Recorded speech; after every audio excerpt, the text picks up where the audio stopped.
जळगाव जामोद येथे बहुजन वंचित पक्षाच्या नेत्यांवर गोळीबार।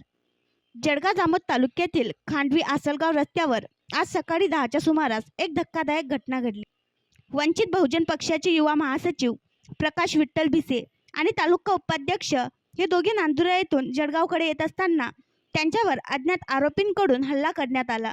उमाडे यांच्या शेताजवळ घडलेल्या या घटनेत आरोपींनी एक गोळी चालवली आणि गाडीच्या काचेवर तामीने वार केले। मात्र प्रमोद भिसे यांनी दाखवलेल्या सुज्ञपणामुळे मोठी दुर्घटना टळली।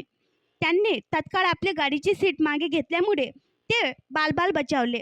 या गंभीर घटनेची माहिती मिळताच स्थानिक पोलिसांनी घटनास्थळी धाव घेतली। जळगाव जामोद पोलीस या प्रकरणाचा सखोल तपास करत आहेत। आरोपींचा शोध सुरू असून लवकरच त्यांना अटक करण्यात येईल अशी माहिती पोलिसांकडून देण्यात आली आहे। वंचित बहुजन पक्षाच्या कार्यकर्त्यांनी या हल्ल्याचा तीव्र निषेध व्यक्त केला असून न्यायाची मागणी केली आहे। राजकीय वर्तुळात या घटनेमुळे खळबळ उडाली असून सर्व पक्षीय नेत्यांनी या कृत्याचा निषेध केला आहे। आणखी नवीन व्हिडिओ पाहण्यासाठी आमच्या देशमुख एक्सप्रेस न्यूज चॅनलला सबस्क्राईब करा, लाईक करा आणि शेअर करा।